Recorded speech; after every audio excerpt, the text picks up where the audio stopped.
Pinupuri ka namin, O Diyos, Ama, Anak at Espiritu Santo. Salamat, Ama, na ibinigay mo sa amin si Jesus na iyong anak, na namatay para sa aming kasalanan, iyong muling binuhay, iniakyat at iniluklok sa iyong kanan sa langit. Salamat na ibinigay mo sa amin ang iyong banal na Espiritu, at sa pamamagitan niya ay ibinuhos mo ang iyong pag-ibig sa aming puso.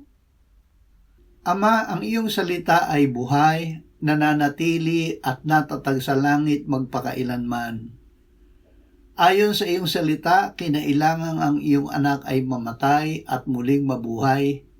At dahil dito, kaya't ang pagsisisi at kapatawaran ng kasalanan ay ipinangaral sa sanlibutan. Salamat sa Ebanghelyo, ang iyong kapangyarihan para sa kaligtasan ng bawat sumasampalataya. Amen.